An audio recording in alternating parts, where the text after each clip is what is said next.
2008, the new 1929, this time, I believe, killed capitalism.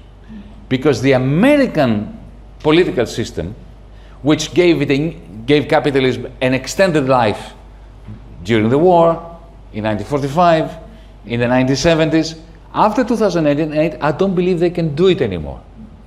I do not believe that capitalism can be given another new lease of life by the American political establishment. Financialization, you have another transition from the owners of capital to the bank. The bankers were supposed to be the servants of capital. But with globalization, they became the masters of the universe.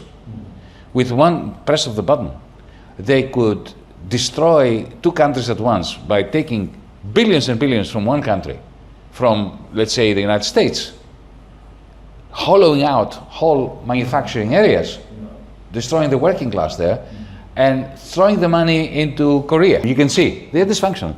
They cannot build nuclear submarines. Take a train from New York to Washington. It doesn't work. It breaks down. You have to go and get out and walk. America has lost its capacity. The American state has been hollowed out. They cannot build bridges. They used to be able to, really very well. Okay? West, this capital is completely without control, without political supervision, and it has a fantastic capacity to create new fiefdoms, a new form of feudalism, which is digital feudalism. I call it techno-feudalism. And even though capital has triumphed, capitalism, and that is the main hypothesis of my book, has already been transformed without us even realizing it into a form of techno-feudalism. So in that sense, I'm saying that 2008 was to capitalism that which 1991 was to Soviet communism, its end. It's an interesting hypothesis. I believe it's more complicated than that. And allow me to explain why is it more complicated. Look, the Americans didn't want to destroy the euro. The Americans were skeptical about the euro. They were saying to Europeans, what are you doing? You want to federate? Federate.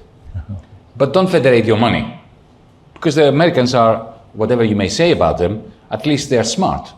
And they are more practically minded. And they think globally. Germans do not think globally.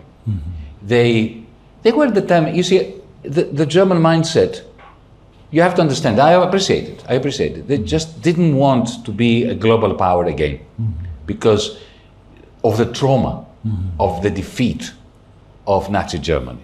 They wanted one thing. And I think Chinese people understand that. They wanted to be the workshop of Europe. They wanted to make good washing machines and you know, great propellers for your ships here in the shipyards. They wanted to make electronics. They wanted to make pharmaceuticals. They wanted to build things and make money out of that without dominating Europe or the world. You know, that's not a bad thing. The problem is that this means you don't have an understanding of the macroeconomic conditions under which you can do it.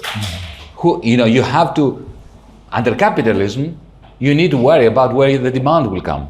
Because the problem that capitalism has, as Marxism has taught us, is that it produces under-consumption.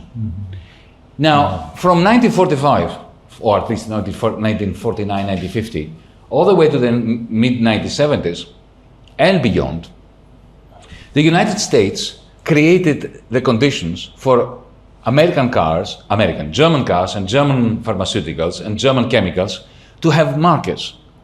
The Germans didn't have to think about it. The Americans were managing global aggregate demand.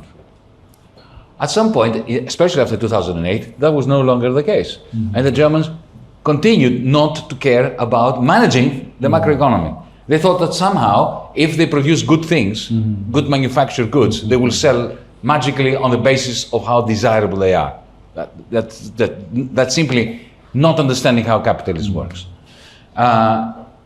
So the Americans were looking at the euro thinking, this is going to be a problem for you folks. Think about it carefully. I have spoken to, for instance, an interesting conversation I had with Jack Lew, L-E-W. Jack Lew was the finance minister, the US Treasury Secretary of Barack Obama. He was very, very angry with Europeans, not because they had the euro, but for the same reasons I was angry with Europeans, because they were practicing austerity for the many while printing money for the many. Now, I was, from a left-wing perspective, angry with what Europe was doing. He was from an American perspective, because he understands that a Europe which was imposing austerity on the German working class, essentially is pushing American industry to boost its net exports to the United States, and therefore to export unemployment to the United States. So the American government was very angry with the European Union. One reason for the Ukraine war, one reason for essentially turning against Europe by Washington, D.C., was that the Americans wanted to teach the Europeans, and particularly the Germans, a lesson. You cannot continue to export unemployment to the United States, but just because you're not doing the right thing by your own people.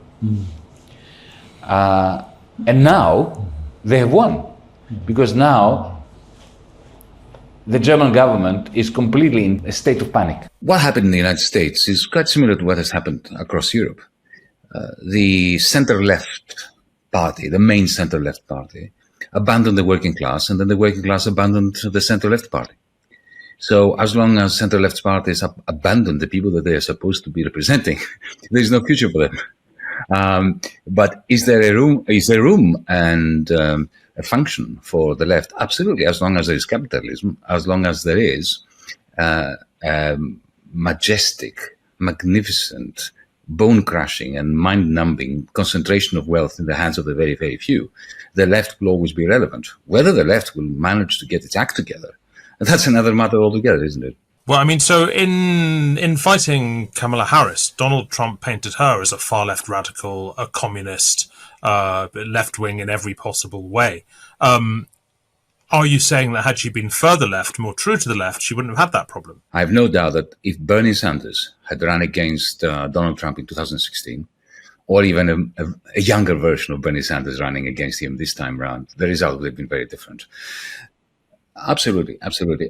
Look, the Democrats didn't lose because of Donald Trump's narrative.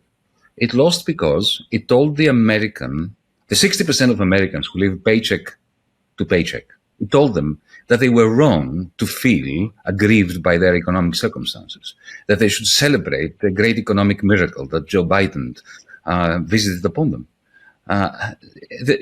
These people are struggling, and you have this establishment party, pontificating and saying to them, you should be celebrating with us the incredible wealth that we've created for ourselves.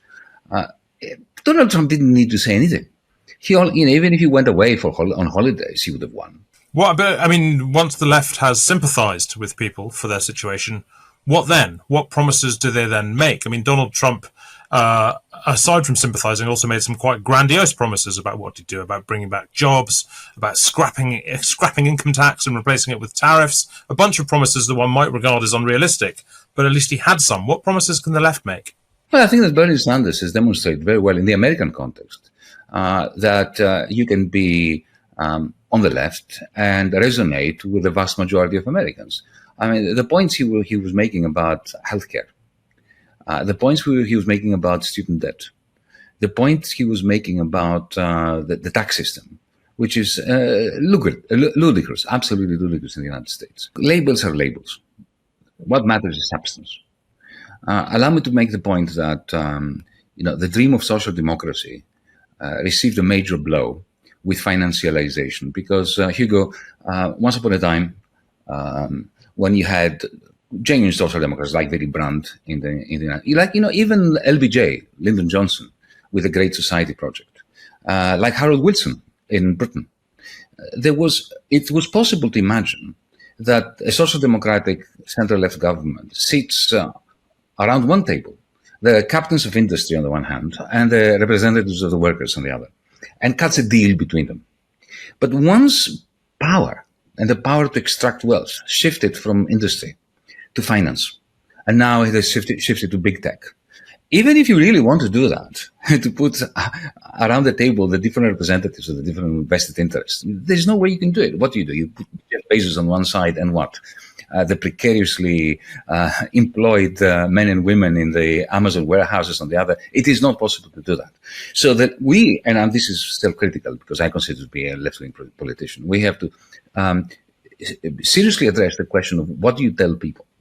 And for me, there is no way of beating about the bush anymore. We have to talk about definancialization and about the old left-wing idea that when you have such concentration of capital in the hands of a very, very few, you end up not only with inequality, but also with inefficiency. You end up with a situation where 3 large companies control 90% of the companies at the New York Stock Exchange, which is not even capitalism.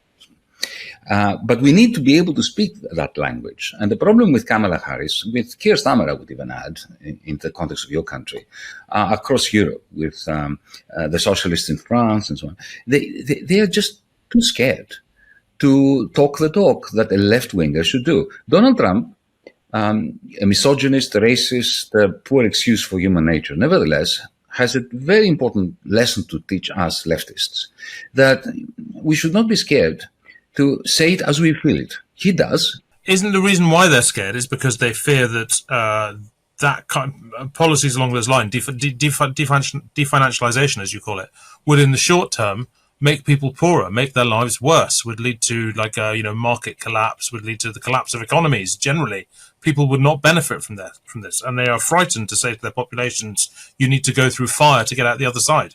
Not at all, because the strength of finance is inversely related to the well-being of the many. What they do fear, Hugo, allow me to be blunt, is the fact that most of their campaigns are being funded by the financiers. The center left has been, over the last 30 years, co-opted by the financiers. Look at Mr. Schroeder in Germany, who made this major change in the SPD and effectively destroyed the SPD. Look at the socialists under Mitterrand and even today in France. Look at the Labour Party. The Labour Party is absolutely in awe of the City of London. The City of London, in my estimation, has always been an impediment to serious investment in the things that Britain no longer produces and that it should be producing. Okay. You have said that Trump's victory could be an opportunity for Europe. What did you mean by that? Trump thinks of the European Union as a clear and present danger to the United States. Rightly or wrongly, I'm not going to comment on this. And he has an agenda, and the agenda is through tariffs and through other aggressive actions, essentially to make Brexit spread all over the European continent. Again, I'm not passing judgment, I'm simply stating it. And you have, on the other hand, a European Union political leadership which is utterly fragmented. We know what needs to be done. Mario Draghi and I, you cannot call us political allies, but we for 10 years now, we've both been saying one thing. We need 5% of European income to be invested in green tech, right? And it's not happening. Everybody knows what needs to be done, and nobody's even discussing of ways of doing it. So this is an opportunity, right? If Europe is facing a clear and present threat from Donald Trump, unite and either disband the euro and disband the European Union, or bring about a political federation. There is no third way. The third way, which they are pushing for, they are following, is essentially a long-term decline of Europe into absolute irrelevance and poverty. But do you think people would vote for one of these two things? Vote to either disband the European Union or combine it into a federal entity? I mean, because I'm not sure they would. I don't know, to tell you the truth. What I do know is that politicians are only useful if they are conviction politicians. If you keep following what we feel that the population may vote for and what they want to vote for deters us, then we are a threat to our societies. If we believe X, we should say X. We should call X. Trump, like Mussolini in the 1920s, like Hitler later, madmen in authority. And as I said, real dangers for society and humanity. They actually spoke their minds. We should speak our minds in order to counter them. Kamala Harris never spoke her mind, not for 1 second, and the result is the indignity in which she wallows. You mentioned Saddam Hussein. Let me say something about that. I don't believe that the United States invaded Iraq in the first Gulf War because of anything to do with currencies. What happened was, remember, it was 1991. As I was saying before, the difference between the United States authorities and the European authorities is the United States authorities are good Marxists. Not in favor of the working class, but they think in Marxist terms. They understand that capitalism produces underconsumption, and American capitalism is constantly running the risk of not having enough aggregate demand for its products, right? So it's essentially Das Kapital turned upside down. How to use Das Kapital against the working classes of the world. But still, it's a Marxist way of thinking about it. So in 1991, the Cold War ended. If you look at the national accounts of the United States up until 1990, 1989, 1990, the military-industrial complex of the United States, and in particular, the industry that produces ammunition, cruise missiles, Pershing missiles, were accounting for up to 8% of GDP. 8% of national income was accounted for by the production of these weapons. Now, you've got to understand, and I'm sure you do, that Congress, the establishment, is not united. There are some senators that represent the armaments industry, the military-industrial complex. There are other senators who represent the medical establishment, the insurance companies, medical insurance companies, the pharmaceutical companies. Now, they didn't want the money to be spent on missiles. They wanted it to be spent on them. Whenever the Pentagon brought to the Senate or to the House a bill saying we need 100 billion more, 200 billion more, 1 trillion more, they were senators who were saying no because they were representing other interests. So it's not a unified thing.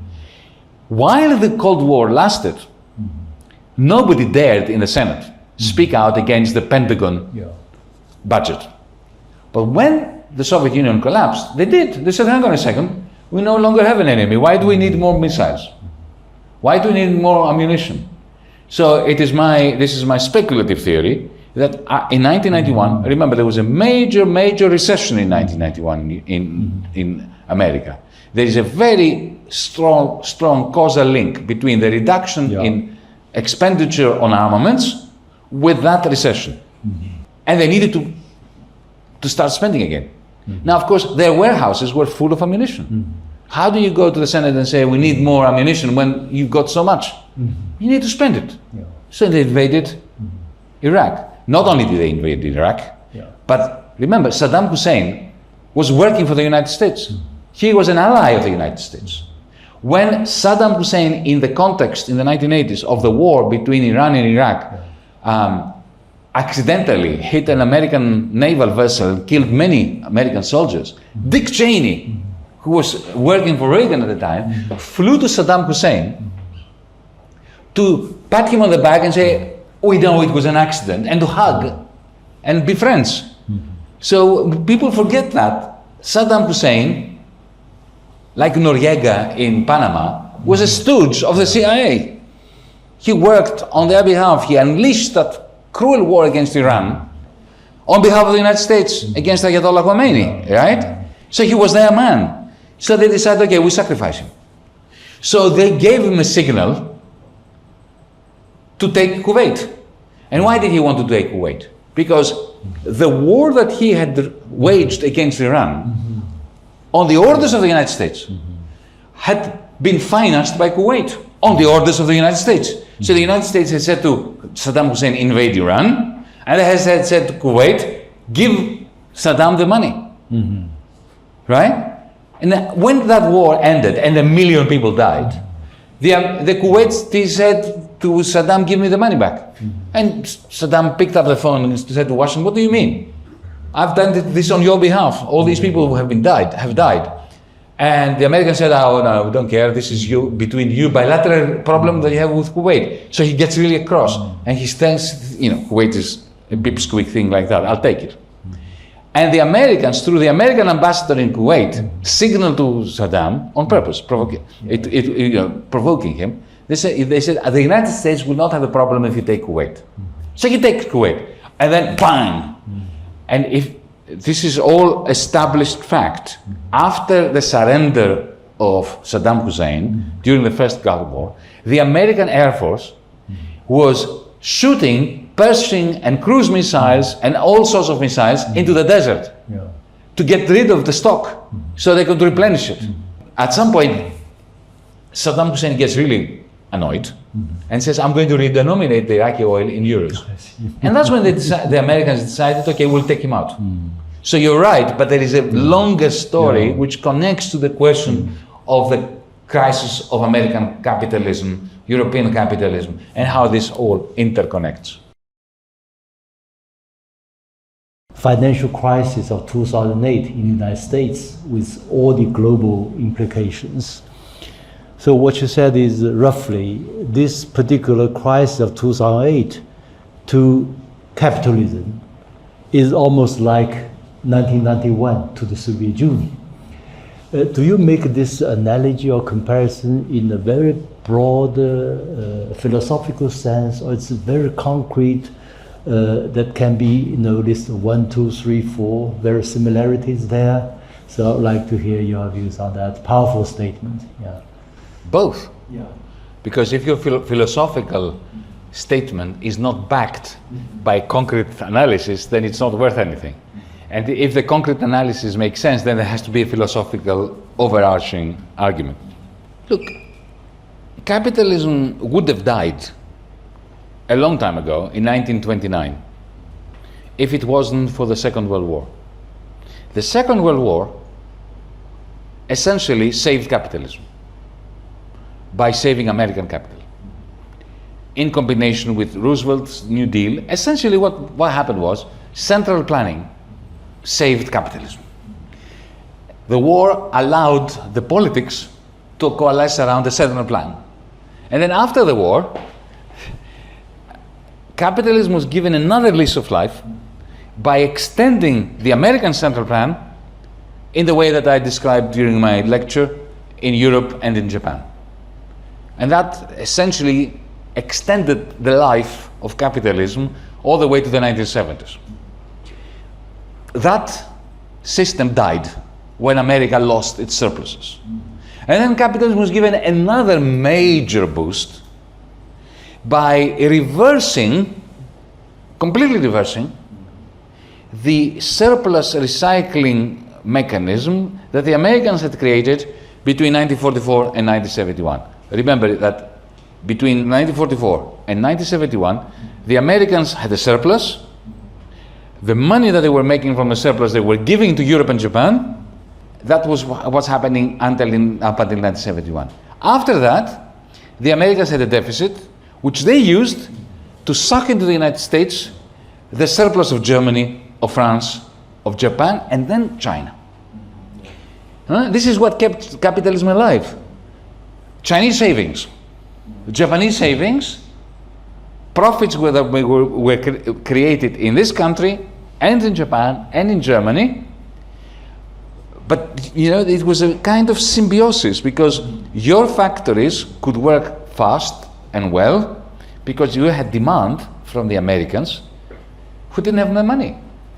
So they printed the money and they gave it to the German capitalists, to the Japanese capitalists, to the Italian capitalists, to the Chinese capitalists, who then did what with the money? They took it to Wall Street. So the recycling gave capitalism its most exuberant, dynamic phase, what we call globalization. Right? It was all globalization, because Bretton Woods was global too. But this is globalization with financialization and anarchy, complete anarchy, because it is the bankers who are doing the recycling, and the governments do not have the control that they used to, at least the American government or the German government. You remember, in the International Monetary Fund, that was serious discussions that we were having up until 1974. They would get together in Washington and decide amongst themselves exchange rates. They were not leaving it to the markets. So after that, it was not anarchic, but an interesting recycling mechanism, which was based on a really non-neoliberal, anti-neoliberal, and anti-capitalist notion. The idea that the whole thing is run on the basis of the American deficit. Without the American deficit, global capitalism would die. This is what I say in this book, which you very kindly brought here. The global minotaur. This is what I say about the minotaur is the American deficit, which needs to be fed by everybody else to keep the world capitalist economy in a kind of unbalanced equilibrium. 2008 was the new 1929. After 2008, I don't believe they can do it anymore.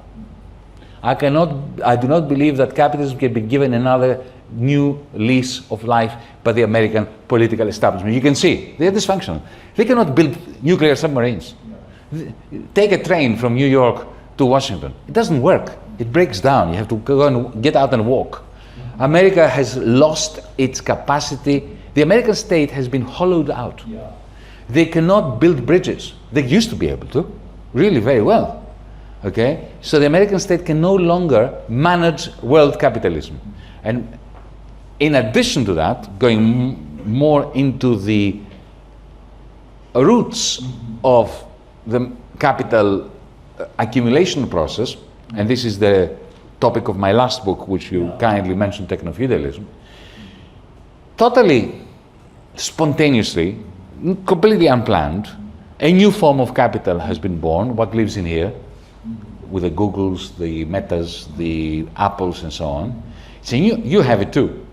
The only two countries that have it, the United States and China, with Bilibili, with WhatsApp, with Baidu, and so on. But in the West, this capital is completely without control, without political supervision, and it has a fantastic capacity to create new fiefdoms, a new form of feudalism. About globalization, this is good thing or a bad thing. Before you go anywhere near globalization, you've got to firstly to define what it is. Do you mean intensified international trade? That's always a good thing. Yeah, it's always a good thing to trade more. But that's not what globalization is. Globalization, the way I understand it, which comes out of the 1970s, is the total unhinging of financial power, allowing money to rule the world. That's what globalization was. Essentially, power shifted. In a way, if you want to think of the transformation of feudalism to capitalism, power shifts from landowners to the owners of factories. To put it bluntly, the owners of capital, from the owners of land to the owners of capital. Right? That's the great transformation from feudalism to capitalism. Then, with financialization, you have another transition from the owners of capital to the bankers. The bankers were supposed to be the servants of capital. But with globalization, they became the masters of the universe. With one press of the button, they could destroy two countries at once by taking billions and billions from one country, from, let's say, the United States, hollowing out whole manufacturing areas, destroying the working class there, and throwing the money into Korea, right? And then, when the bubble bursts in Korea, they press the same button and the money leaves Korea, and Korea is destroyed in 1998. That exorbitant power of the money men, that's a terrible thing. But we must not conflate that with trading. At this point, China is fortunate. Yeah, that's why I'm saying that. Yeah. People say to me, people from the right, from the establishment in New York and London say, but Yanis, why are you so against globalization? It has lifted so many billions of people out of poverty. I said it lifted the Chinese out of poverty because they did not globalize because of the capital controls. Because they didn't listen to you, folks. If they had listened to you, if China had listened to the International Monetary Fund and the World Bank, and you had liberalized your capital markets, you would have been a desert now. You have been, in 1998, you would have been destroyed, right? China would not be what it is today.